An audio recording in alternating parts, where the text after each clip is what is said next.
മുന്നിൽ ഒറ്റ ലക്ഷ്യമേ ഉള്ളൂ, ഈ 10 വർഷം അധികാരത്തിലിരിക്കുന്ന ഈ ഏകാധിപത്യ ഭരണം പോണം. ചോദ്യം ചോദിച്ചാൽ വീട്ടിൽ പോയി ചോദിക്കുക എന്ന് പറയുന്ന ഈ ഭരണത്തിനെ ആട്ടിപ്പായിക്കണം. ചോദ്യം ചോദിക്കുന്ന ജനങ്ങളെ ചവിട്ടി മെതിക്കുന്ന ഈ സർക്കാരിനെ ആട്ടിപ്പായിക്കണം. ജനാധിപത്യത്തെ ചവിട്ടി മെതിക്കുന്ന ഈ സർക്കാരിനെ ആട്ടിപ്പായിക്കണം.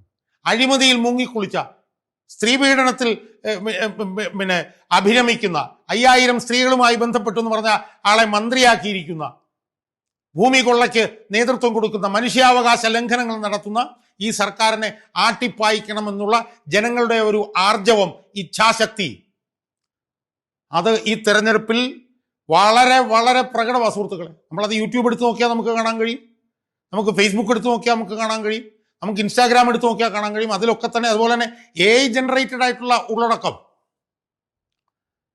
എന്തുമാത്രം AI ജനറേറ്റഡ് ഉള്ളടക്കമാണ് നമുക്കിപ്പോൾ സാമൂഹ്യ മാധ്യമങ്ങളൊക്കെ കാണാൻ കഴിയുന്നത്. അതിൽ 1% ഈ പറഞ്ഞ പോലെ പാർട്ടികൾ ചെയ്യുന്നതായിരിക്കും, പക്ഷെ വലിയൊരു ശതമാനം ജനങ്ങൾ സ്വയമേ തന്നെ ജനങ്ങൾ സാമൂഹ്യ മാധ്യമത്തിൽ പോസ്റ്റ് ചെയ്യുന്ന എത്രയോ നൂറുകണക്കിന് AI കണ്ടന്റ് നമുക്ക് കാണാൻ കഴിയും. അതെല്ലാം ഈ സർക്കാരിനെതിരാണ്. 90% ഈ സർക്കാരിനെതിരാണ് എന്നാണ് നമുക്ക് കാണാൻ കഴിയും.